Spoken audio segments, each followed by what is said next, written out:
So well, basically, I've always like studied the Second World War, like ever since I can remember. There's lots of things that I've never really understood, and from like the point of view of people that lived through it, and so I'm just interested in finding out a few more things about it. See, I tried to get. Well, I did. In fact, I joined the ATC, which was the Air Training Corps, when I was 14 down at Catford. And well, I suppose I'm more than 14 because I was 14 when the war started, so it must have been around about 15. I joined the ATC at Catford, and we had a medical exam. Ordinary civilian doctor, one of the local doctors, and he said, I got a murmuring heart, and you'll never get through. Yeah. So I said, oh, well, I'll leave the ATC. So I left the ATC and didn't do anything. And then when I got called up at the age of 18, I got called up to, I said I wanted to be a pilot. So I got called up to a big building in the West End, Euston House. And there I went through a whole day of medicals and things like that, and they accepted me. So I didn't mention my heart murmur again. So I was accepted, and really I forgot about the heart murmur. And so then they said, well, we don't want you now. We've got enough pilots at the moment. You can go on deferment. So they gave us a little badge, which a little laugh badge, put in your lapel, just to stop the ladies sort of giving you with the white feathers. Did that happen as well? That was sort of I never knew it happened. It happened in the First World War. Yeah. But I don't. It was talked about in the Second, but not actually did. Anyway, that was the idea, that you were acknowledged as in the armed forces, but as a civilian for the time. And after a year, I got called up. So I was 19 when I got called up, and I got called up to the West End to opposite the zoo in Regent's Park. There were some blocks of flats, nice new flats, which were taken over by the RAF, and we were established in there. And we used to eat in the zoo, and we did all our sort of basic training outside, either in the park or just outside. What was the nature of? Well, only sort of rifle training, and shortening the lifters. Okay. All that nonsense. Yeah. So we were supposed to be a sort of proper unit. We were 50 of us, and we then we've had our in jabs and other bits of technical stuff at Lord's Cricket Ground, and in the long run of Lord's, which was hallowed area, but we lived there, and we had all our jabs and things in that. And then and then in that fortnight, I'd gone home, and I was coming back at about 10 o'clock. We had to be in I think we had to be in by 10, so it would have been about 9:30, I suppose. Walking across Regent's Park with a lot of plans. There's R50, but there are other flights around, so there are quite a lot of them. So walking across Regent's Park with quite a lot of pilots, obviously all in uniform, when a Doodlebug came over and landed in the garden of the American ambassador, which was on the edge of Regent's Park. And I remember most of the chaps in the raft fell to the ground, and I stood up. I carried on standing, but I just covered my ears. I should have fallen to the ground as well, but I didn't. I wasn't quick enough to do everything, so I just go. They had terrific earache. Yeah. I was all right. But one of our lads was killed. One of our flight was killed, which was a shame.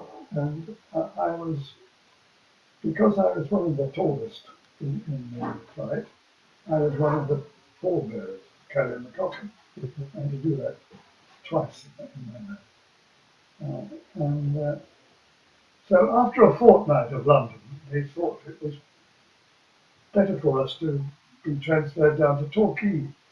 So we went to Torquay on August Bank Holiday Saturday. Okay. Lovely. Stayed in the I forget the name of it now, the Imperial it was called, which was a hotel right on the front. And we went there. We went there. I said, can you tell me how much that room is at the top left? And they said, oh, £105. So I stayed there for nothing. And, I was in the top left-hand room with about 5 or 6 others. Were you based at a local airfield or local? No. Just Torquay, doing square bashing, Okay. drill, and we were there for a month. They also tried to teach us swimming, because I couldn't swim, so they tried to teach. I mean, most of them could swim, but I couldn't swim. So those that couldn't were taken to the Torquay baths, and the instructor there tried to teach us to swim. Well, I think we made it across the bits in sufficient form to pass us out. So I remember this chap, he was an Olympic swimmer, and he dived in one end, and with 3 strokes got to the other end, and I took about 10 strokes to get on board and that to get across the wheels. Anyway, that was it. And then after a month there, of lovely sunny weather, we were all mustered again and taken by railway up to Heaton Park in Manchester. And we arrived there, we travelled overnight to Manchester, Heaton Park, at the Middleton Gate area. And Heaton Park was a big park the size of Hyde Park, I suppose. And it was in all various places, various units of the RAF were there. Until the UT aircrew waited. So we went to Heaton Park and got there, I suppose, in September, and stayed there until, about January. They called us up and said, no more aircrew required. They hadn't, they hadn't been shot down. No more aircrew required at the moment. We're going to remuster you all. This was 1944. Well, this would be early 45. Early 45. Okay, January. So we didn't fancy that at all. I mean, I didn't fancy it. Well, nobody fancied it. Anyway, I got remustered as a radar mech, which was pretty sort of basic because in the matric I'd got a distinction in maths and physics, so I was radar mech as a double. What was that job exactly? No, that was the man who looked after all the wireless and radars, looked after the thing, all the workings of it, and was able to. He was a mechanic, Okay. radar mechanic.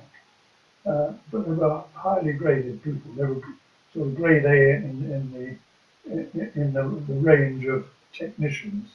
A radar mech was grade A. Yeah. Okay. And therefore highest paid.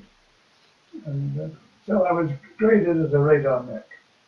And then that was in January. And then early February, we got called up again and taken up to Carlisle for flying training. So we thought, oh, lovely, they'd forgotten us. So we went up for flying training. And we were up there about 4 days when the CO called us in and said, you lot, your radar mechs and your this and that, back you go to Heaton Park. So we went back to Heaton Park. So the first thing we did was go to see the wing commander, who was a youngish chap. He used to play the guitar, he loved to play the guitar. And we pleaded with him to get in touch with records at Gloucester to get us back on the flying. So he did that, and he got us back on the flying. So in March, I went back to Carlisle and did much 12 hours of flying training on Tiger Moss. And the Carlisle, we used to fly, we had a low flying area just the other side of Scotland, just over past Gretna Green. We used to fly past Gretna Green into Scotland and then do any low flying there. And every generally we did that. And I flew solo after. I think I was going to go solo at 4 hours something, and I would have been one of the first. In fact, I would have been the first at that hour. But the wind got up, and it was blowing at about 40 miles an hour, and because Tiger Moth only lands at 60 or 58. Yeah. So when they land, they have to hold the landing down. So they cancelled flying that day. They had to wait for the wind to go easy. And then I went, in about 5.5 hours. And I think I did 2 little drops of solo, but maybe it was with the instructor. He had a girlfriend up in Scotland, and he used to take me up there, and she lived in a big house, and we used to circle this house until she came up. Okay, can you come back? And so that was all I did, and then I went back to Heaton Park.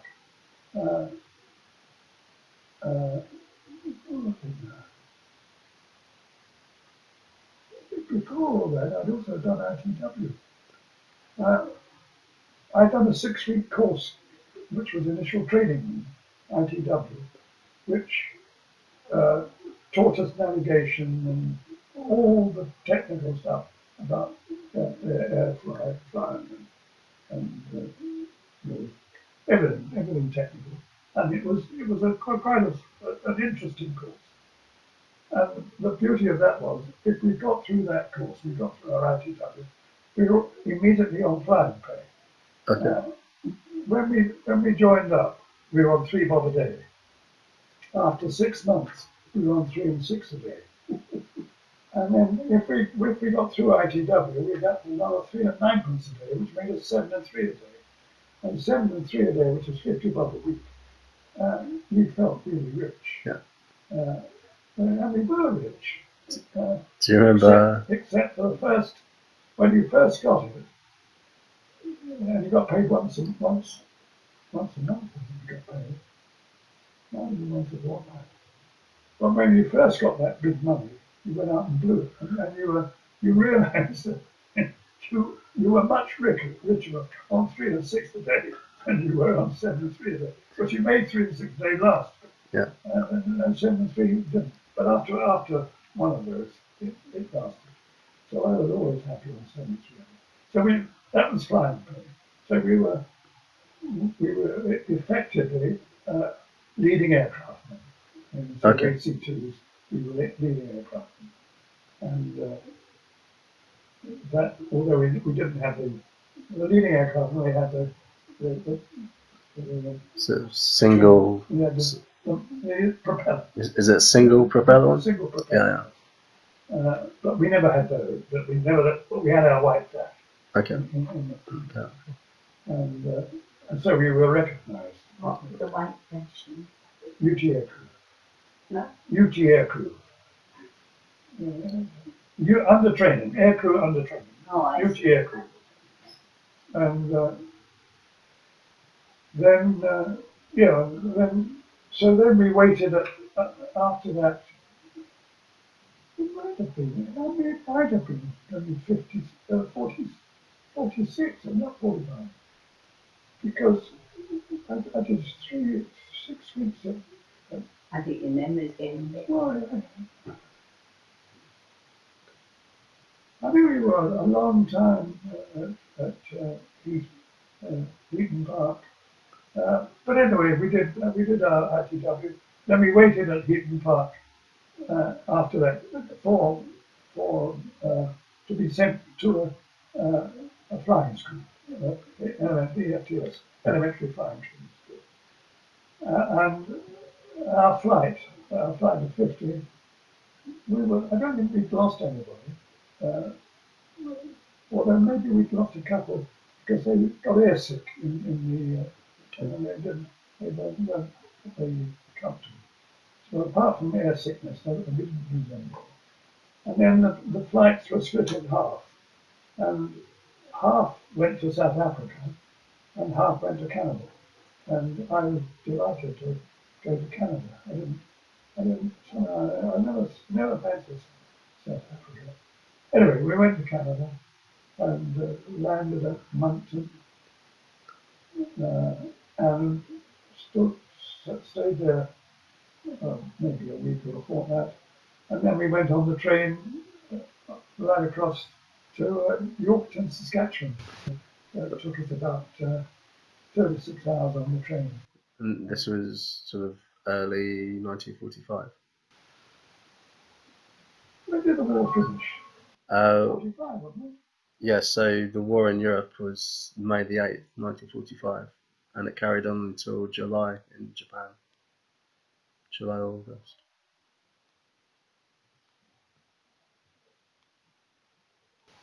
Yeah. Well, June 45. I think it must have been, it was about June or July 45 that we went out to Canada. So everything from, yeah, I joined up when I was 19, July or something, and that would have been 44. Okay.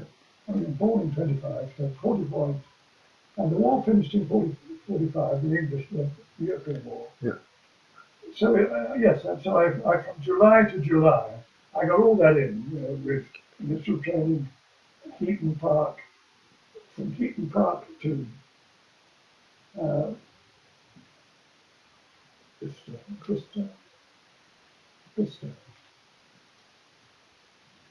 Oxford, Bicester. No, I can't remember that. Do the 6-week ITW course, back to Heaton Park, then off to Canada, and out to Yorkton, and started flying there, and on Cornells, which were rather like Miles Madison's. Mm-hmm. And But the ones who went to South Africa for training got into the war. well, they didn't get into the war, but they got their wings. There was Dennis Donaldson, Oh yeah, the same age as you, used to talk about it. yeah. You used to say it wasn't fair. Well, it wasn't fair. It was very much not fair, but nevertheless, it was. Really, I couldn't ever understand it. They were all anxious to get back into to be fighting. I Yeah. just thought it was very fair. Yeah. Left in Canada and Well, no worries about anything. the day the Japs gave up, What? the AOC came round, and I was flying at the time, solo, and I was coming into land, and I got a red theory light telling me to go round again, and this was, I think, the Lansing coming in a bit lower, and that was the AOC. So I went round again. Do you remember his name? So he was the AOC for that part of Canada. For Canada, for the whole of Canada. Okay. AOC. And yeah, and he told us, sorry lads, this is a dollar country, we've got no dollars to spare. You're doing no more flying, and you'll have a slip in your book to say that it's because of the dollar situation, and not because you've been chopped. And so we were all a bit upset about that. So one of the chaps went and got a corner and to 1,000 feet and they sent us off the camp immediately for 3 days. So I got a lift with a couple of others to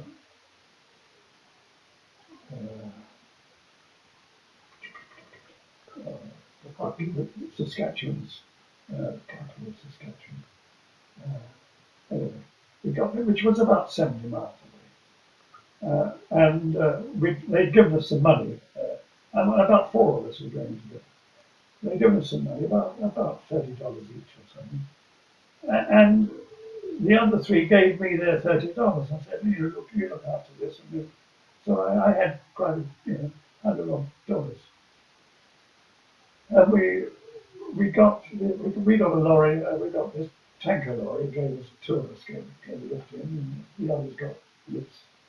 And we booked in at the horses' place and got a bed.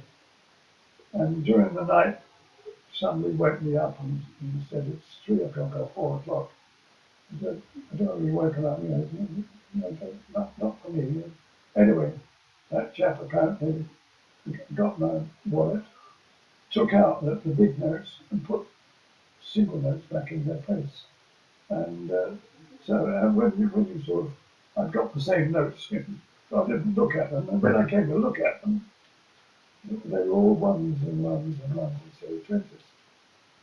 So we reported it to the police, and they thought, well, Canadian mounties always get their man. That's what they said. They never did. Yeah.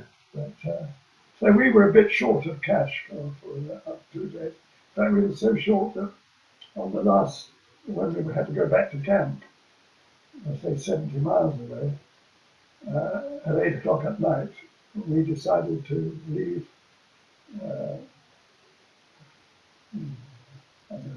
Leave the camp anyway and walk. So we started to walk, and fortunately, I suppose we expected something. Fortunately, a Canadian officer, Air Force officer, came by, and he had one of these big Ford, non-Ford traveller things. We all got into that, and he was going back to a camp called Melville, which was halfway towards Yorkton, and he took us back to Melville, and then he arranged for us to have the lorry take us all the way back to Yorkton. So it was very kind. So we got back to Yorkton, and then they gave us 3 weeks and money to go wherever we liked, in Canada or America, but get back to Monkton in 3 weeks' time. So that's what we did, and about 3 or 4 of us again, out of the normal 3 or 4, went to Toronto, where we had one of them, Jock Donald, had a letter of introduction to friends. He was a professor of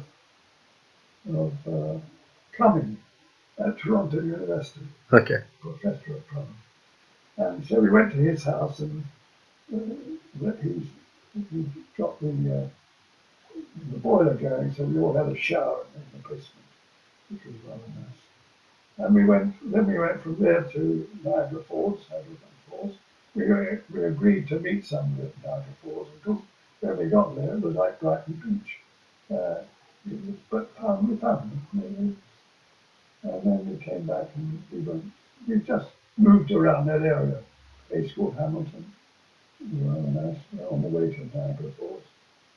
And then after 3 weeks, we made our way back to Monkton, caught the New Amsterdam, which was the #1 liner of the Netherlands, I think. We went over there in the Ile-de-France, which was the #2 liner. The Normandy was the #1. The Ile-de-France was the second. We went in the Ile-de-France, and I got assigned to help him. I think he was the laundry man or something like that. And he had an office just above the sea. right at the back, so we had a little porthole we could see behind us. Yeah. I was sick the first day, but after that, no problem. And, Were there any concerns about crossing the Atlantic at that stage? there was a concern because we were three decks below the waterline, in a room probably maybe bigger than this, but 50 of us in it. Three bunks, yeah, 3 decks below the water. We're on the 8th deck down. Okay. And yeah, three below the water. But there were possibilities of Japs around, but not.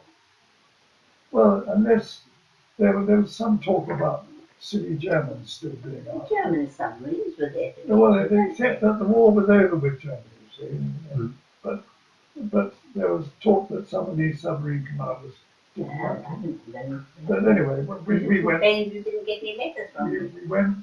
We went over and we were going at a fair old speed. I mean, the Ile-de-France was probably doing about 25 knots or 20 knots. Do you remember being in a convoy? No, we weren't on a convoy. You're on your own? Ourselves, yeah. Okay. Yeah. So that was a bit worrying, but. But he had the cheek to complain to me. He wasn't getting any letters. Well, I was writing letters, but they were unfortunately on boats that were sunk. And we got all these little German E-boats, or no U-boats they used to have, didn't they? And they're sinking all around. But they were finished by then. And they weren't going to be bothered. The British government weren't bothered with letters going across to their men. They had more important things to worry about. So It was a bit of a moaner. So we came back on the New Amsterdam, and we had a cabin. We were sure looked after. It was very nice. I thought you were supposed to be helping Philip today with his work. No, not work. No, He doesn't want he to wants to know. No. Wants to know more what was going on. This is why I came to hear the I stories. see. Yeah. I thought it's a funny thing about me. I was stationed at Dovercourt or Harwich really, and right on the seafront, which was lovely for us. And I like fresh air, and so I was up in the furthest cabin, right on the corner, right to the top. We went back there, didn't we, after the war, and he let us go and have a look at it. Cabin is a room. Yeah, on the cabin, yeah. And he let us go and look, and they'd arranged it. And it was back as a hotel. Yeah. But they had their private bathroom and everything, with communal bath and everything. But that's where I was, right? And I loved it because my bunk was between two windows, one facing the sea and one at the side. And fortunately, I was with girls who liked fresh air as well. But when we went to sea with, what's his name? Mary's husband. Oh, when we see Yes, you Harold. Yes, we went from Harwich. Yeah. War was over, and we went to see not Claire, it was the other one. Sarah. Yeah, Sarah, but she was living over there. And we went for a holiday with Mary and Harold, and we left from Harwich. Harwich was then put back to being just a normal, very, very busy port it was. And so we left out, and we could see for miles out to sea, didn't we? And you could look back, and there was the Cliff Hotel, standing out there. Because these men couldn't get over it. The German bombers would come in and say, "Oh, all the little girls are there. We'll waste our bombs on them." It was so. Oh yeah, I mean, they were in such a dangerous spot, weren't they? You look back, and there was the Cliff Hotel. Mind you, it was painted. Yeah. It was in Christmas Day. But when I was there, it was camouflage. But this was painted, and we saw the cliff. We saw the cliff for about 5 miles out. And they never had not one German drop the bomb. A good aiming point. That's true. So you were in the Wrens. Yes. How did you end up being in the Wrens? Why Did you volunteer? Were you drafted in? What happened was I was young when, too young for anything like that when the war started. And that's how I met Joe, because we went to the first aid post to, in case there's any bombing, civilian bombing. And they had these posts at Sundridge Park, that's where we were. And they were all these people taken in, and there were nurses there, and they needed young people like us. Yeah, young girls were only about 3 or 4 of them, but they were there to do the basic work. And you were there to use your cycle, and because there wasn't, as you can believe it, there were no fridges in this place. There were no fridges in Bromley. And there was only one in the town hall at Bromley, and they needed this anti-tetanus serum. Anti-tetanus serum in case there was bombing around Sundridge Park or Grove Park, and there were injured people who needed this tetanus, but they didn't have enough tetanus to distribute it to the various spots, so the whole lot was left in Bromley at the town hall. And these young lads of 15, 16 at that time, I think, were at this place on a Saturday night or one night a week normally, when they weren't at school. And if there was a raid, they had to cycle into Bromley, the town hall, get the anti-tetanus and cycle back in case casualties were brought into our post and needed the anti-tetanus. I mean, when you think about it now, it's ridiculous because it would have taken such a time to all died before they got. Anyway, that was the situation, and they needed young girls like us to roll bandages, and so I volunteered for that. I didn't want to, I wasn't but this still friend of mine said, "Oh, come on, they want young girls," and so you stayed the whole night, and that's where John was there for. They needed the young boys to cycle into the town hall. Again, they only had a fridge in the town hall. So all this special anti-tetanus stuff had to be kept from all round in the fridge. And the youngsters, young boys as it was then, they used to cycle as soon as there was an air raid. This awful sound that we heard. They were sent. Your tin hat, put your tin hat on. You had a tin hat, didn't you? Yeah. And they cycled into the town hall, got the anti-tetanus stuff and brought it back. And that happened at every raid, and that's why John was there. They had 2 boys, he and Ken, and we had our bedding, and these 2 boys used to pinch our bedding and go up on the roof. I mean, it was a war, we weren't supposed to be doing that, and the matron used to get annoyed with you. Mrs. Melpus. Yes, that's right.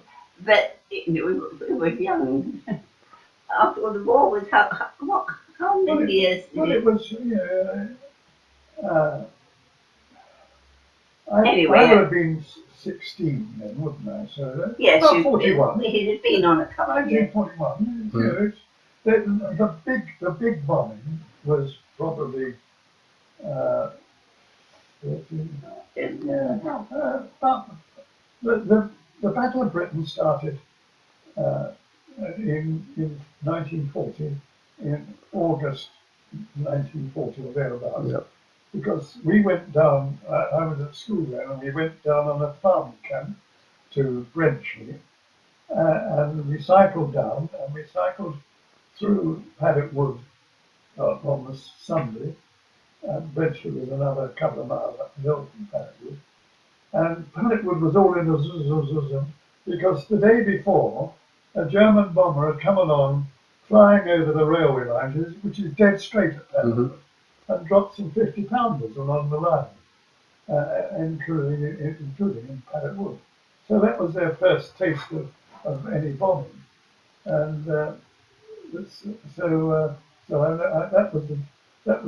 the start really of the Battle of Britain, and it was interesting. It was. Yeah, but we were. I didn't really feel frightened. No, you don't feel frightened. But anyway, because I said I wanted to go, I was too young then to go into the forces, but I'm definitely getting in the forces, The war, I didn't realise the war was going to go on for how many years. It got nearer and near my 17th birthday. and I wasn't patriotic at all, but because I talked so much, I spent the 3 years down at this first aid post. I did my bits on Saturday nights, and a lot of women, youngsters, really young, weren't they? But we used to play table tennis, and you and Ken, the 2 boys there. I mean, it was a proper post manned by experienced nursing sisters and doctors, and we were just the youngsters there to do all the fetching and carrying and everything. And it worked quite well. We had a first aid post, and then right angles to it, and the posts were bungalow buildings with a solid concrete roof, that sort of side roof, and they were about sort of 25 yards long and about 15 yards wide. And apart from the first aid post, at right angles to it, they had a gas place for people with big gas. Okay. So it's the same size there, and it was quite a big thing we had there. And one day Ken and I were walking round it. We passed by the gas place, and the pathway round was a bit below the road, so underneath the road. And a doodlebug came over. And doodlebugs are no problem at all if you can keep hearing them. And you stop hearing them, that's when you have to start worrying. And this doodlebug came over and it suddenly stopped. And oh God. And so we were sort of walking carefully, listening out.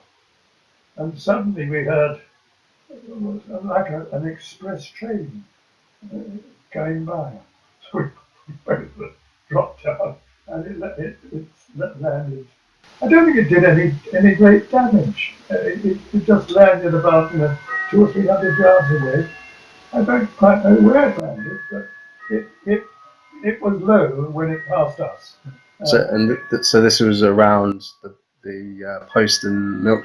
Was it Milk Street? Milk Street. Yeah. Okay, so down there. Yeah. Okay. But they were new things, weren't they? Because I hadn't experienced them down on the coast. No, you haven't. And I was on leave. I was standing with Auntie Alice in the hall talking. And suddenly she was, what's the matter? Can't you hear it? Can't you hear it? And she was deaf. This is my deaf aunt. She was so frightened of them. She heard one coming over, and I'd heard this engine and taken it over. She was flat on the floor. It was funny. We had some laughs. Yeah. I remember going to the local store around the top next morning, and there were, to me, old women, I suppose they were in their 30s, saying, "Oh, that landed at Woolwich," and things like that, as if they knew, you couldn't tell where anything was going to land. It was all, you relied on the press, didn't you? But mind you, we got a bit hammered round here. Well, because they had, where we live, Marbles Lane, you probably don't know it, but we lived there when the war was on. And immediately behind were the fields that go to where your mum and dad live now, Yeah. And I lived there when I was a child, and I always seem to have been in that area. And it was a wide, expanse of fields belonging to some schools, City of London College, and all around the edge. And during the war, the soldiers were in the main part, to go to the bottom of your mum's garden, over to the left.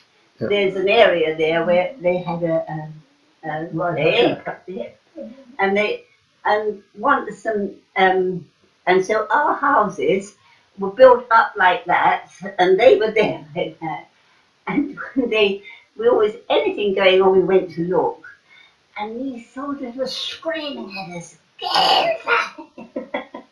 and they couldn't fire because we were all there, and the plane was coming over, and they were, all these soldiers, it was an army camp.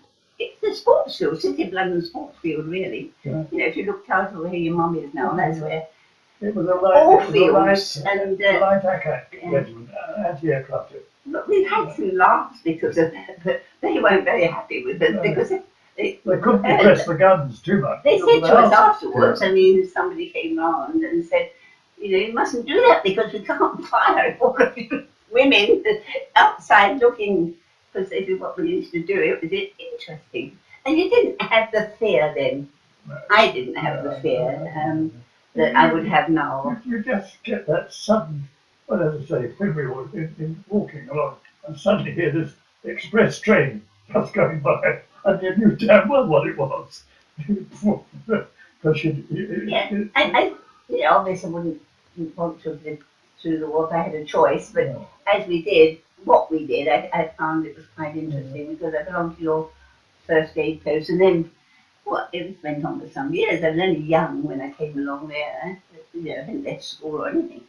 And then, of course, I did so much talking that I was going to volunteer for the Wrens, but only because I'd have been a sailor if I'd been a boy.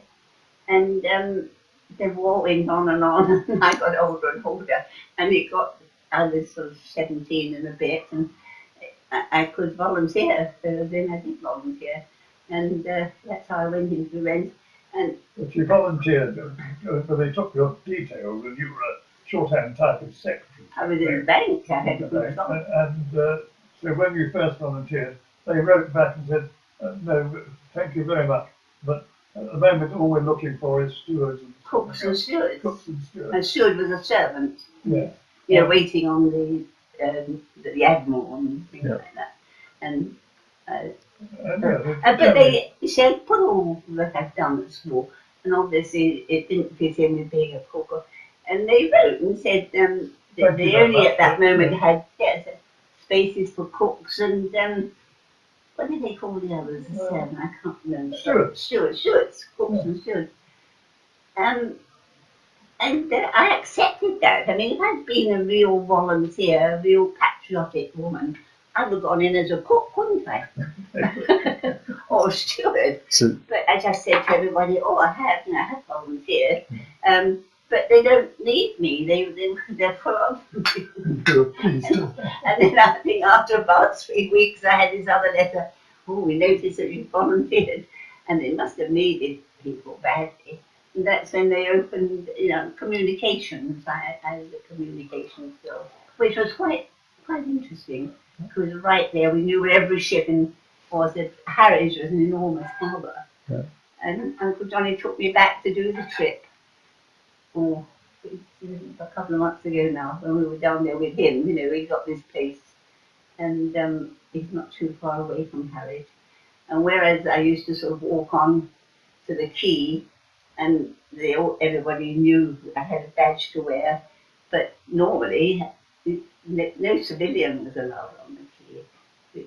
It's interesting. We had a submarine there. It was a very, very big port, and we were allowed on the boats. It's a destroyer, mostly destroyers. I don't know if you've ever seen a destroyer, but it's a lovely, quick, sharp boat, And they operated from Harwich.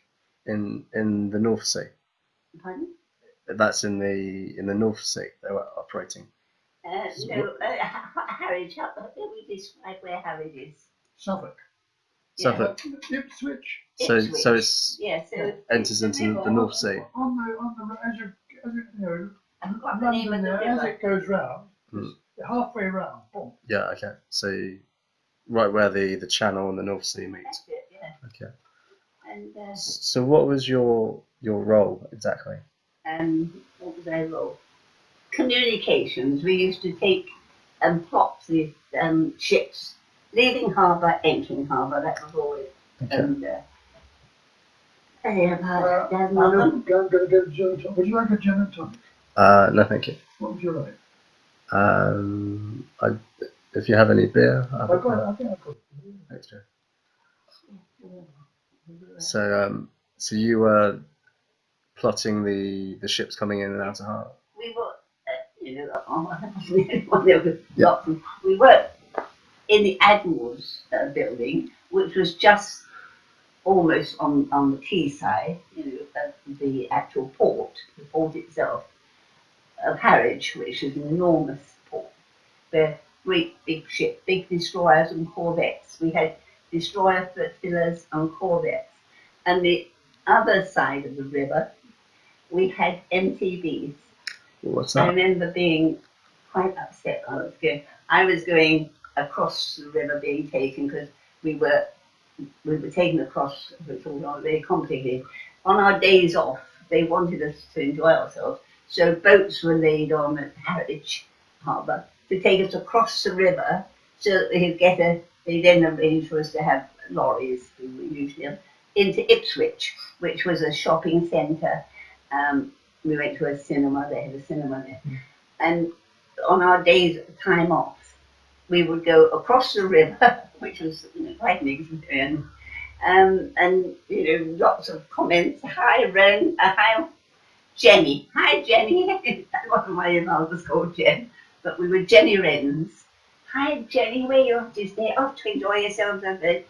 And we'd be taken across the river, and then they had a lorry, usually they travel on the lorry, which we then were taken into Ipswich, which was a local town with, I'm trying to remember the film I saw, on a big film, James Mason was in it, which we relaxed and enjoyed because it was necessary to do that for us, because you lived life on a high pitch.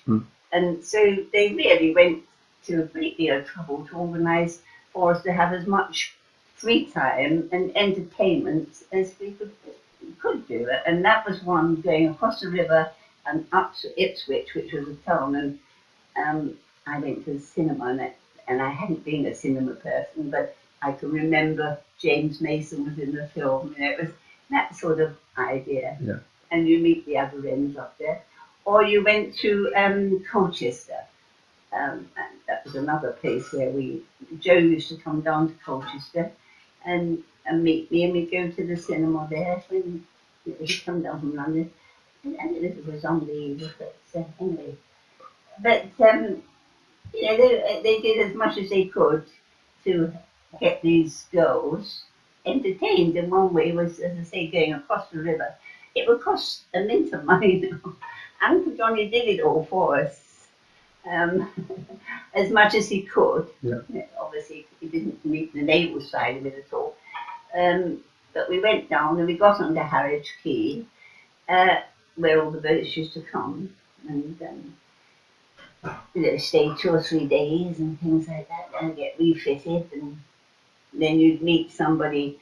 You might have met somebody on one of the boats. When they'd been there, and then they'd come back into harbour maybe a month later. So you had contacts with people. And some of the big boats we were always being invited on because they had to be in harbour 2 or 3 days to be stripped out and Then the other side of the river, based at the other side of the river, were the MTBs, motor torpedo boats. Okay. And they went out as a group, and through our work we knew how they went out, because we would take their leading harbour, MTB, Stansted, and always you had that sort of feeling, because you knew many of them didn't come back.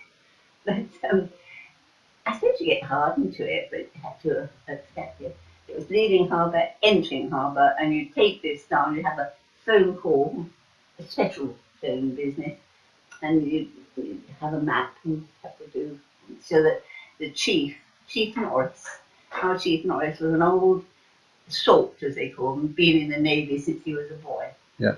And when they all went over to, I can't remember, there were 2 occasions when boats would get gathered at all the ports along the coast to go across to either, it was some big thing, normally they went quietly across and tried to land in France, but these were 2 big things. And our chief, who was, as I say, Chief Norris, he was there working directly for the Admiral. The Admiral was the main person, and Chief Norris was the non-commissioned person.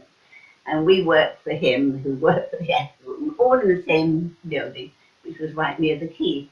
And when we had some occasion when lots of boats were sent over to France, I had to bring some of them back because, all obviously were still on, but they went en masse.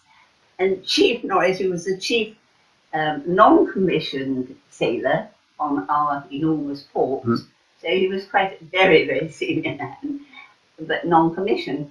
But he was taken to the river mouth by boat to semaphore every boat that went, wishing him luck. And because he was poor chap when he came back, he exaggerated how he felt because all the ladies were. He's an oldish man by that time. He's old to me anyway. I don't know how old he was really, but he was still in the Navy. But that was his life, naval life. And so poor Chief Norris had to. They did their best for all these men who were probably going to be killed. So these were a large group of naval ships that left.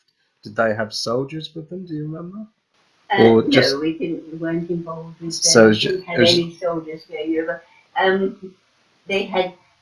Try that. See if it's any good. Oh, thanks.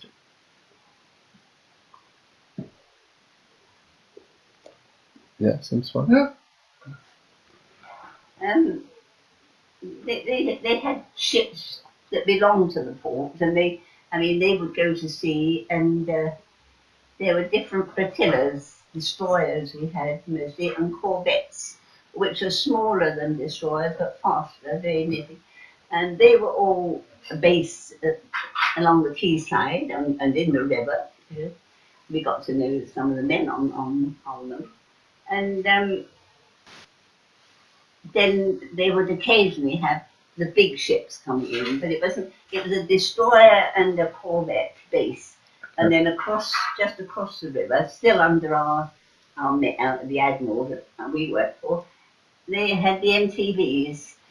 When I saw the MTVs go out, even as a young girl, and you weren't so affected as I would be at my age, but even then you'd feel sad because they all lined the deck of their motor torpedo boats as they left harbour. And from our work, if they were leaving harbour and we were at work, we would get this signal through, leaving harbour, MTB, da-di-da-di, all different names. Yeah. And we would plot that so that this bloke, Chief Norris, who would come and look at the big thing, wasn't on the floor, but it could have been on the floor, he would know exactly where those MTBs were. And, he had even though we were tough young women, I suppose, he had the poignant side because you think some of them would come back. Yeah. And anyway, it was quite interesting. I would never had that sort of life. I hadn't joined the Wrens. I used to feel that if I'd been a man, I would have gone to sea. I loved the sea, and that's why I decided to do that. But I don't think it hurt me. I used to save the butter ration I had and bring home to my mother, and save the sugar ration and all things like that. But when Joe and I went to Harwich, we went along to the hotel, which is now a private hotel, and I had a word with the bloke at the desk, and he laughed and he said, yes, several Wrens had been along and asked could they go and look at their old cabin, because they were cabins for us. And we went, didn't we? Yeah, they said, and one of them, a pair of them have actually stayed in their cabin. A couple came and stayed.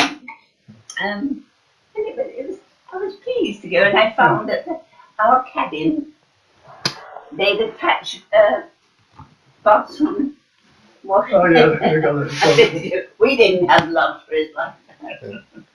It's all part of the toilet. You know we don't, because we had the field at the back of us. Yeah. And the bombers coming over. I mean, you see, they're coming over their ships. It felt as though there were hundreds of them. Well, there probably were hundreds of them. So coming over in flight formation and all the rest of it. Then going over with us, age-wise, it wasn't so bad because our parents are terribly worried all the time, whereas you don't have to fear when you're younger. When 15, coming up 4, and I was 15. You know, it was exciting. Yeah, I wanted to ask about this sort of like, because whenever I read about the war, it's always sort of from a military point of view, and I wanted to ask about what you remember about sort of the build up to war before it started. How did people take it? What Well, was I remember sort of 3rd of September, the Sunday of 3rd of September, 11 o'clock, I think it was, or 12 o'clock, when they actually declared war. They'd given us, they'd issued us Anderson shelters, which were the corrugated iron things, which we had to dig in the garden. And Dad and I had dug this Anderson shelter in, and more or less got it covered with earth and stuff. And then when they declared war at 12 o'clock, within about 5 minutes, the air raid went. Yeah, so we, as a family, went into shelter, and other friends and neighbours hadn't put theirs in. So we had others as well. The place was full. You couldn't get too many in it because it's not a very big place. But we managed to get probably about another couple of neighbours came in as well. But then after a while, we all cleared. People didn't bother going in their shelters. Yeah. I hated it. And at the time I was at home, and my parents, my mother, Auntie Alice, I would never go in the shelter. And then eventually I was sort of made to. And I was always ready to go and make a cup of tea for them. And I remember walking out of the shelter and walking and going, it was a beautiful night, an absolute ideal night for raids, with the moon and the stars. What are we doing? Oh, horrible things, those shelters, aren't they? Yeah. And so the first few months of the war, so this is before the fall of France. Before the fall of France. So that Nothing. what was the feeling in Britain at the time? Because well, was it? Well, the feeling at first, because it was arranged for us to go to my grandmother's relatives up at Holyhead. They were in customs, and they had a room big house, and they arranged with my grandmother for her and her relatives, and I was one of the relatives, to go up there and stay. War was coming, and we're going to be safe here, which much safer than in London as we were. And that's what happened to us. And you're asking, I had no fear of, didn't want there to be a war. It interrupted my life. But the morning that we left, my brother, who's 17 now, he must have been older than that, because he was just due to go into the force. That's right, yeah. In 18. And he was going to drive us up it's a hell of a long way from here to Holyhead. And he fairly recently passed his test, I think. And he was going to drive my mother and myself and my aunt, and she had 2 young Robin and John. You probably heard of Robin and John. They were young boys then. And he was taking us to our relatives up at Holyhead, and then coming back because he was nearly 18 and he couldn't wait to get in the forces, and my mother was very worried about him. And what I remember about the first morning was sheer terror, because we got up as the dawn was breaking and they put barrage balloons up for the first time. And all round, and I can remember being really frightened. Yeah, they went up to about. The idea see all around London. Stop low-flying aircraft coming in and doing naughty things. And they've never been up before. So at the time you were living in Marvel's Lane? Yeah. Marvel's Lane, yeah. And so all around there? All around there, yeah. It's all London, you see. Yeah. Another thing I remember, in the pavilion there, the City of London pavilion for the boys, they had army there, didn't they? And because as the war went on and things happened, and I can remember seeing a German plane with a big cross on the side coming out of the clouds. It was in trouble. We got it down actually. I learned later about it being, this woman said in Woolwich. And even this young girl, she couldn't handle. I saw it come out of the clouds. Oh, and we lived backing onto this field where the army had taken over. And because they couldn't fire, because there were all these silly women in all the houses along. And on one occasion, they really yelled at us inside. It was dangerous, very dangerous, I suppose, but you didn't think about it. But, anyway, they were stationed there, the army was stationed right there on the fields there, where your mother,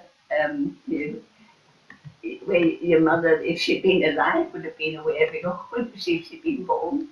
We were young, weren't we? And I used to walk in those fields as a kid. But they had the army in the City of London place, didn't they? That was all army there. That pavilion there. That you used to go through Grove Park Road, come down from the station and go past, they've got a old people's home there on the corner. Oh, on the corner. There used to be the pub. Yeah. There used to be the Chimbrook pub. Chimbrook pub, that's what I was trying to think of. And behind the Chimbrook pub was the army. Well, that was the pavilion for the City of London School, wasn't it? They took that over and they had the guns at the side, backing onto Farmers Road. What are you trying to find? Are you going to write about it, or do you want facts more than anything else, really? Well, my view is to sort of record it and get it written down, and then for the rest of the family, especially maybe the younger grandchildren. But it's interesting for me as well because because you said that your brother was 17, 18, really, almost really eager to get into it. He did get into it. He couldn't wait to go. He was deaf.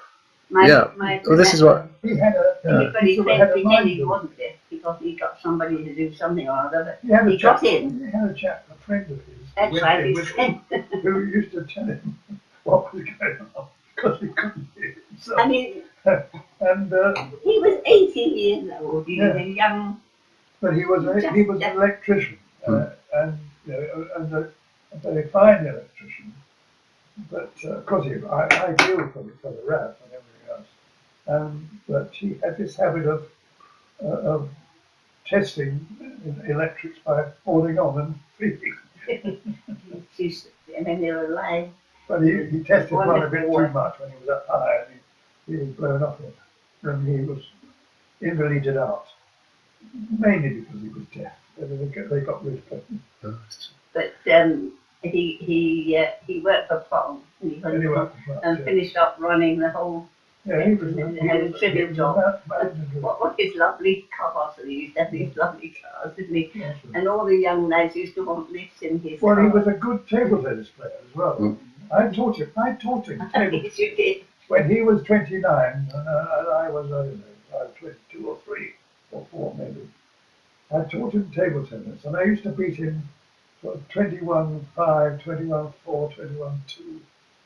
But we were playing in the evenings, and I was also, when I'd come out of the forces, I was also taking my banker's exams, which required 3 nights a week going to evening classes for 5 years.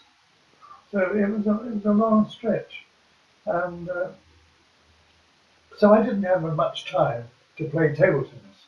So after about the first year, you're playing in this club somewhere in the roundabout. I said, well, sorry, Ron, I can't. But he carried on. And then within about 2 or 3 years, he said, I'll give you a game again. So I went and trained me, and he beat me 21-5, 21. He was an incredible. And he finished up, he was, when he moved down to Crawley, he played for Sussex. He was then middle 30s, I think, and all these other members of the club who were 15 and 16, youngsters, because they loved Ronnie because he got a lovely car, and every time Sussex played Dorset or something, they all go in Ron's car and down they go. But didn't he do well? But he was a very good table tennis player, and he played in the English final of the seniors final against I can't remember his name again, but a very well known table tennis player, and he lost in the final to him. So he was the losing finalist of the seniors in England. But even with his job, when you think with his oh job, yes, I mean what he was he did, managing director of managing director of an enormous firm, he finished up as. plants built Gatwick. Well, not built it, Yes. put all the electrics into Gatwick, all Every the electrics factory. into the housing around Gatwick. It was a fabulous business. And apart from all that, they did cold stores around the But area. he worked in the place he worked in. He'd done all his apprenticeships and everything, and lived in St Martin's Lane. And I knew a lot about him because he said to me once that we were short of money, had 3 little kids, and he said, "Well, you get a job with us." So I said, "Oh, well," he said, "Nothing, Chris." He said, "They're standing around doing nothing." And anyway, I did get a job with them as a secretary, doing nothing. And I realised then, the position he had. And, to do that when he was really very, very deaf, wasn't he? But he was also very likeable, I think. Most people had a good word to say about him. And he finished off as managing director. Yeah, he finished off as managing director of the company, but he also started to play golf. We were worried about him, Chris and I were worried about him, because he was playing so much table tennis. So we thought, well, let's get him off table tennis and get him at least onto something reasonable, golf. So the local club at Crawley was the Ifield Golf Club. So anyway, you're going to write something about the war, are you? Yeah, I think so. I've got a few more questions. We've got lots of questions. Okay, you ask questions. I enjoy doing something like that. I think it would be good for you to do it as well. So one of the biggest questions I've always had is that, for example, I think if the Second World War happened today, I'm not sure if people would react in the same way because of what the past knowledge that we have, and patriotism. That's what I'm talking about because so your generation, so your parents obviously had lived through the Great War. Yeah. They'd known what a big European war was about.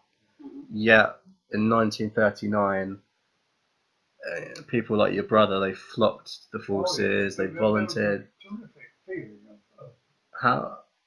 Where did that come from, do you think? I think it's natural. We hated the Germans. Well, we were inspired to hate the Germans, and that's what it really was. I mean, I'm reading a book now. I'm halfway through it. Of a chap who decided that he was very much a fan, or Churchill was a fan of him. And he was a sort of, not a spy, but he was a very deep-thinking, ordinary lad, ordinary person. And he tried to stop the war by sending a group of German-speaking people out there before the start of the war, just to get an idea of what the Germans thought about the possibility of war. And it was a sort of it was a sort of what's it called? It's when people sort of talk to people in this country what do you think about this? What do you think about that? That Like an opinion poll. an opinion poll. He was going to do an opinion poll with these people he'd sent across in Germany. What do they think about the war? Because he thought that Germans really didn't want the war, and Hitler was running them into the war. There's no doubt about him. He was a megalomaniac. He's a megalomaniac, Hitler, and there was no doubt whatever he was that. And he got all these people back again. But what did the ordinary Germans think?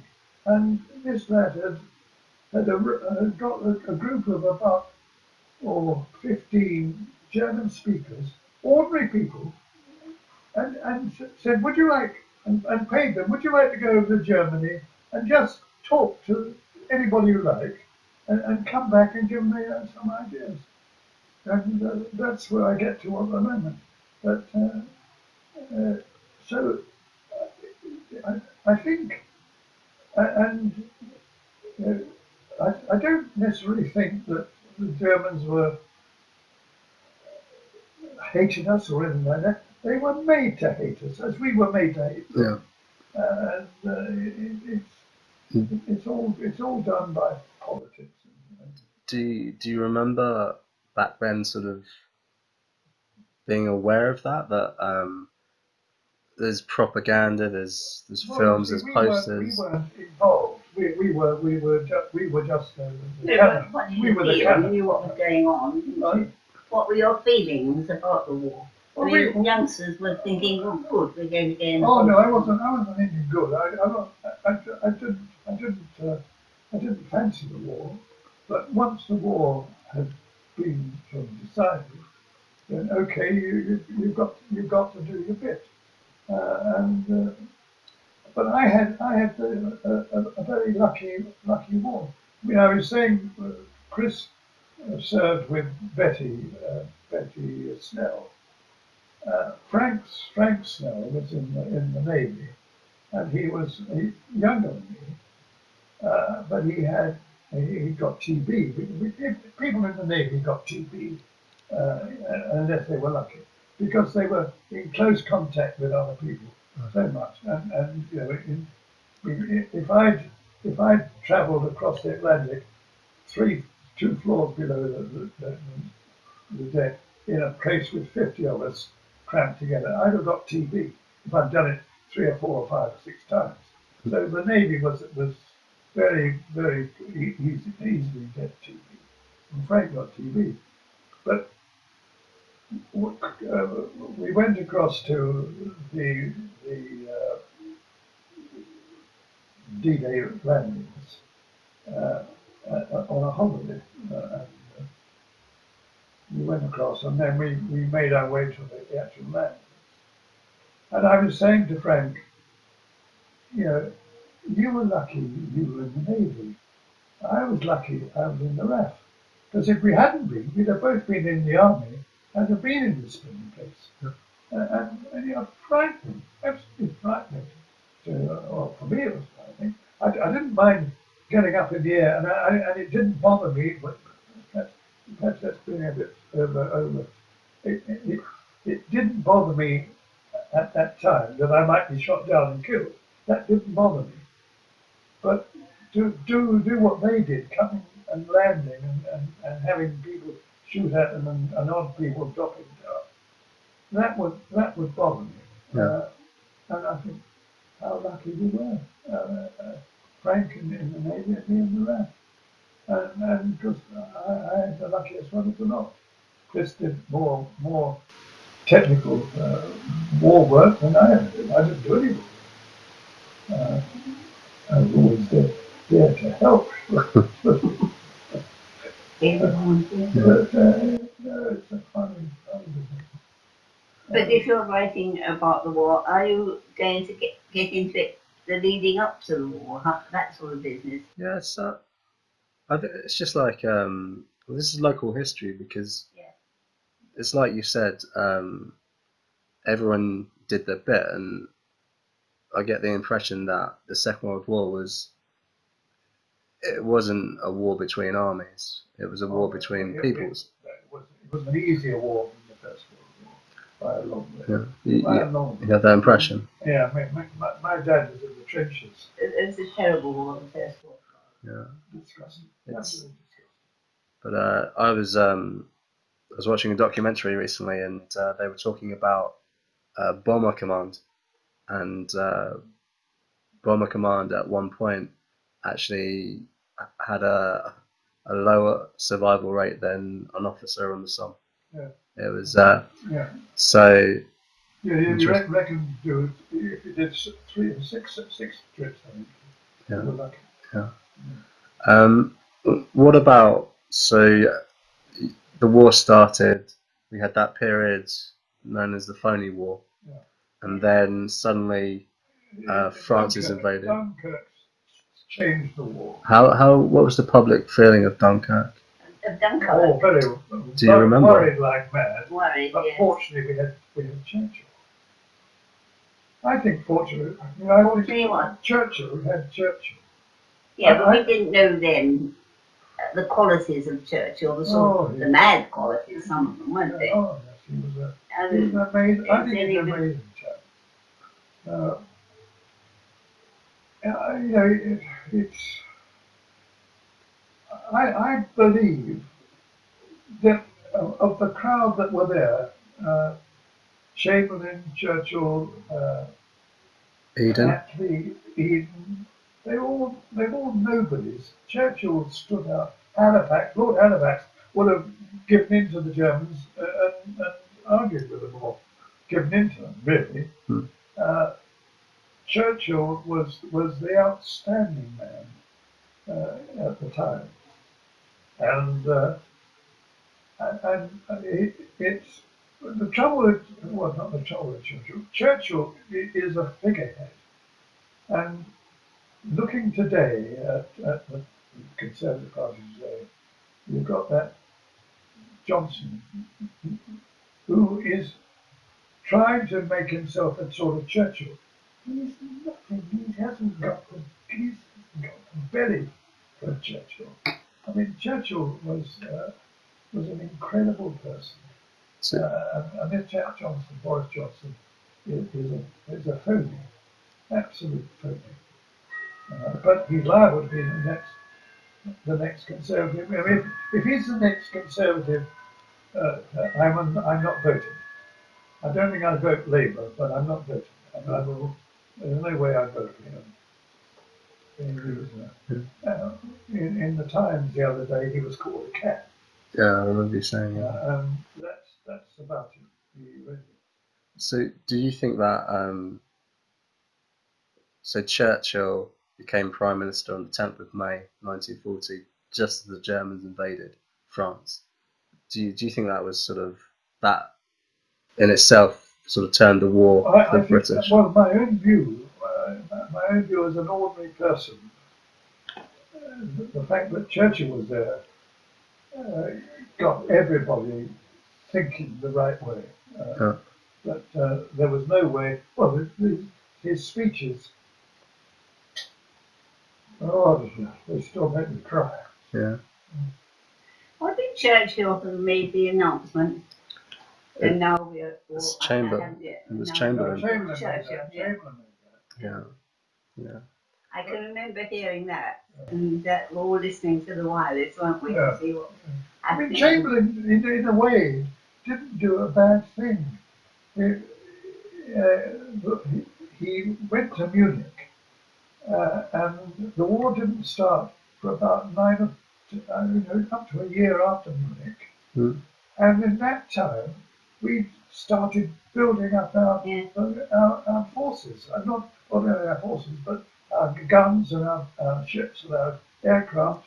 When a Spitfire cost £5,000, if the surrounding people could raise £5,000, they could buy a Spitfire. So the Spitfire made £5,000, and they were made. They were coming off the shelf, just like that. But Churchill really got the people going. Yeah, we did. It did happen, didn't it? Yeah, absolutely. I can remember Uncle Sid joining the local Marbles Lane, what did we Fire call watchers. What? Fire watchers. it? Fire watching, but there was a name for us, and I was only a kid then, but I went along with him because of his chest and having to crawl through a wall. Yeah. Remember a room with gas in or something? Terrifying, what terrifying for me. He managed it though, because this uncle I had, wanted to go into the war, but he had terrible trouble with his chest. He hadn't got a hope of passing the medical. Yeah. And so he became a sort of home guard. Men like that joined up, and this was before the war. The war hadn't actually started. And I think Aunt Alice was worried about him, and I went with him. I was a young girl then.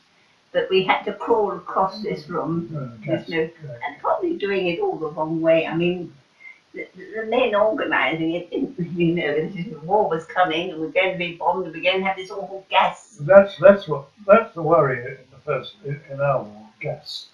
Because they knew that gas had come into the First World War, and they thought it's going to come into this one. So we were all prepared with gas masks and everything, and how to overcome this and that.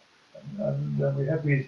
In our place, we had the first aid station, and we had the gas station, which was never used because we never had. We never used the gas mask. We never had to use it. What was the gas station for? Was it practice? No, it was there to something you degasify you should you be gassed. Okay. It was there as a medical unit to take the people who had been gassed and try and overcome them. But we never got gas. So there was no gas. But was that was the fear of gas? Did it last throughout the war, or did it sort of drop off? I think it did. Although there were other things. I think the initial thing was bombing and gas. But because they issued gas masks. Everybody had gas masks. Then the government expected there to be gas. And you were not allowed to walk out without a gas mask. And civilians had these little tiny boxes with quick gas mask on. If you were in the forces, you had a rather more up-to-date one or more efficient one. And if you were in the... I joined, I was too young for the other things, but because Uncle Sid was there and Auntie Alice was worried sick about him, I joined the local, they had little, trials, gas. Yeah, but I mean roads, their streets, all of them, that, Marbles Lane had a little place, and we had to get ready for this, and because I joined for him, poor Uncle Sid is awful. And so they used to, I don't know what they used, but we used to have to crawl across to get used to this gas. Smoke. Yeah. They just filled it with smoke, and you had to crawl as low as you could because the smoke was up there and get. And this uncle, was very close to the family, to them, and his wife was ever so worried about him because he wanted to do this, and he was a sick man. Uncle Sid was a sick man. Well, he died, didn't he? Anyway. But I remember him saying, "My legs." But he died. But in today's medicals, he wouldn't have died. He would have had a heart bypass or something like that, and he would be fine. And he died during the war, but she used to be so worried. But we did have lots of reruns, and I was trotting along looking after him. I was too young for it, really. But we had this, I had to call to, I don't know what gas they used, but there's something. So everybody was preparing for it. That's what I'm really getting at, for this war. And then when the war came, nothing happened. No gas. No, all disappointed. I think everybody's going to be worried about the atom. Heavy nasty bombs. They won't happen. If they do, that's the end of the world. Yeah. I mean that's the trouble. And you wonder then about some damn place like North Korea, where they are so stupid.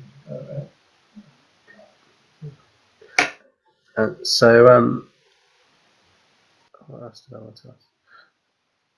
So there, I think there were perhaps two other big events during the war that I wanted to ask you about. Do you remember in December 1941 when the Americans joined the war? Yes. Do you remember? The Americans joining? I wouldn't have believed it was as early as that.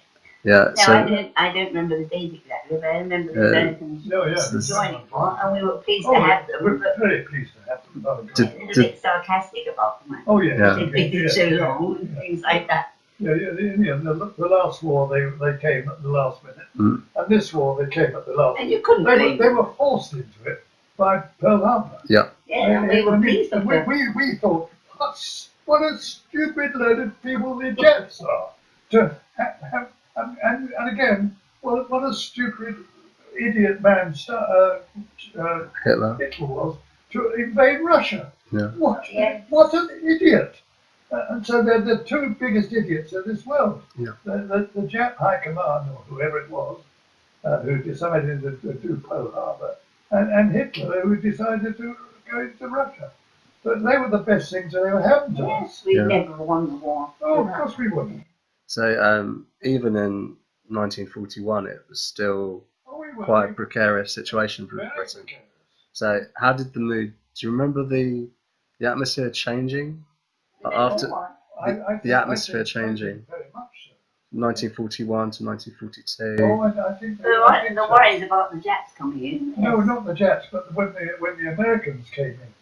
Oh, we felt much better. Well, we felt safer with the Americans much coming safer. in. Oh yes, But I they were don't know coming why they in were with Japs. their B 57 or whatever they were. And the B-17s. B-17. Yeah. Big planes they had. And these lovely airmen. We'd have been lost without the Americans. They had about a crew of about 9 with guns all over the place. Left, right, underneath the And they flew in formation, so that, but they still took a hell of a toll. What were you going to say? I was just so what were your impressions of the Americans? Did you meet any Americans? I don't remember. I don't remember meeting them. I mean, you'd see them in groups. Yeah. You'd always pick them up, but I don't remember personally. They certainly didn't come out to the suburbs. Mm-hmm. No, they were all established in the airfields around, wherever they were. They only came in, not to help us, they came from themselves, didn't they? Well, they came in because they had to. They had to They were forced. They were forced. They wouldn't have come just to help. by Pearl Harbor. Absolutely. Pearl Harbor was the biggest mistake. The biggest mistake I mean, anybody could have made. We were sort of always laughing at it. The Americans wouldn't have come in.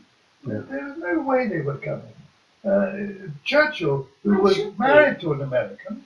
I think his mother was American. His mother was American. That's right. He wasn't married. I don't know. What was her name? Clementine? Yeah. What Did was you say Clementine? Yeah, was she not American? Clementine? No, it was his mother was American. She was one of these Naval riche that came over to basically marry into the British aristocracy. So he was half American. Yeah. So he went over and started talking to the Americans, and I think he helped to get the Americans. He was a wonderful talker. So I mean, he was a Boris Johnson talker, but with the right, with some charisma, the right thing about him.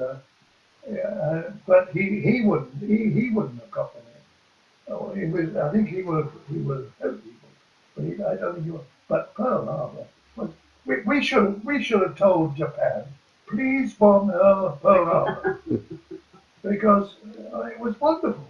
It was really the best thing that ever happened for us. Because it got the Americans. I mean, Hitler attacking Russia was all in the future, but Japanese bombing Pearl Harbor was immediate. They were in the war, and particularly when the war, they were over here.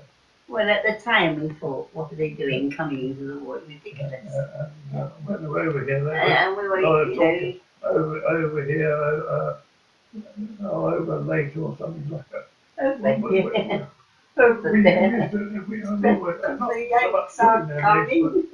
But they were late again, because they were late in the well, first they did come war, eventually, but and they were late in the second, but it was lovely. And they were spoilt, and they came Well, of course, when these Americans came over, I was on 3 and 6 a day, 3 and 7 and 3 a day. These Americans came in, and a lot of them were black as well. They came in on 50 bob a day, or to a pound a day, and they had all the sweets and the silk stockings, all the things like that. girlfriends. Oh, I mean, I was towards the end of my time. Towards the end, after I'd come back from Canada, I was stationed up at a place called near King's Lynn. Anyway, I was stationed there, which was an old RAF station with H blocks. The buildings were in H's, and the middle of the H were all the toilets and the showers. They were lovely places. Bircham Newton. And I was stationed there for about 6 months. And after that, I had to move. I was cajoled. I didn't want to move, I was cajoled. And I moved down to Stansted, where they are at the moment. And it was at Stansted that I first saw the reverse turboprops, where this Lancaster came in and landed, and then as it landed, suddenly the engines went zoo, zoo, zoo, zoo, and it stopped. And as it was getting ready to take off again, instead of moving forward, it moved back. And it was used as a sort of place to trial out this reverse prop thing. But what was I talking about? Well, what you've got to think about now is lunch. Well, when Jenny comes, we've got to think I about thought that. Jen was coming up, and I thought you. But, Yeah. what we were talking about. But you said you'd go with Jenny. I thought Jen was coming up. Yeah, she's coming up. Yeah. We're talking about the Americans. Oh. Overpaid. Yeah, no, they had bags of money and bags of everything. They were very good to us. Yeah. Wonderful. They were really nice people, I think. But as a country, they did leave it very late before they ever came. Yeah, And I don't think they would have helped us if they could have got away without No, them. I mean, they were being affected until the Pearl Harbor, weren't they? What was happening was we were the English Empire, and America, they got away from the English Empire before, and they were rather anxious, certainly after the First World War, to get us down a bit. Second World War, it was very much the case that we were the second class. Well, I don't think you could blame them because there were so many men in the First World War. They were anxious to let us run down until we were absolutely at the bottom before they came in. They came in probably a little bit earlier than they would have liked to have come in. But what they wanted to do was to do the dirty on us as an empire, and because they wanted to be the boss people. And You couldn't blame them. you can't do it. No. No, I mean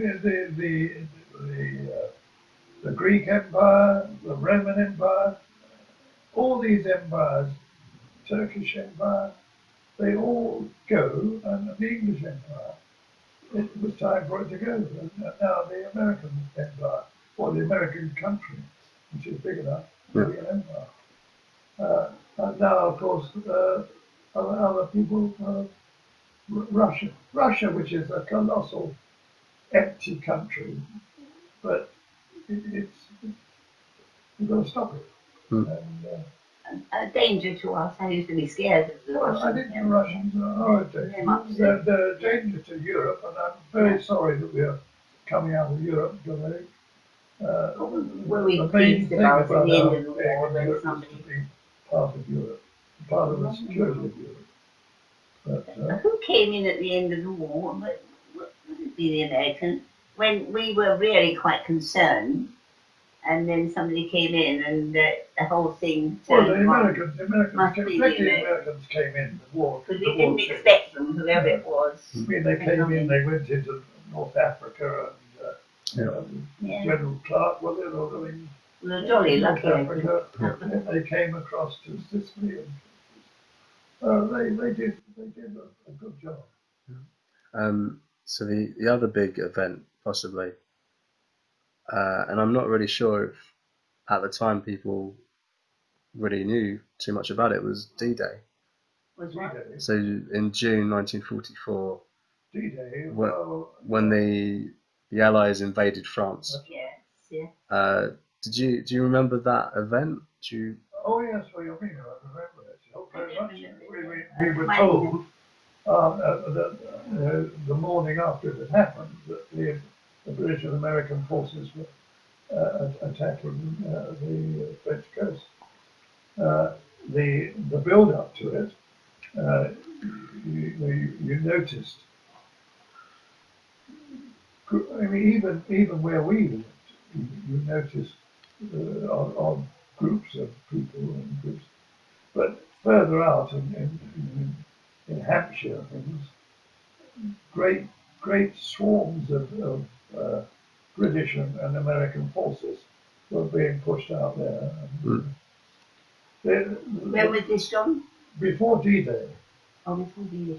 Because the big thing was Salton Sands, where the Americans did an exercise called D-Day landing, and they got out into the water, and the German E-boats came in, and 700 of them were killed. Okay. And that was very much kept down. Nobody was told about that. But it eventually got out. I think it was 700. Might have been more than that. Might have been 7,000. It was a hell of a lot of troops were killed, and they said it shouldn't have happened. Are you doing this for your own enjoyment or knowledge? Yes, Yeah. you're just interested in it. Yeah, it's as I said, it's something I've read about since I was little. Yeah. And it's interesting to hear a first-hand account of how you're feeling about it. And then when the war came to an end,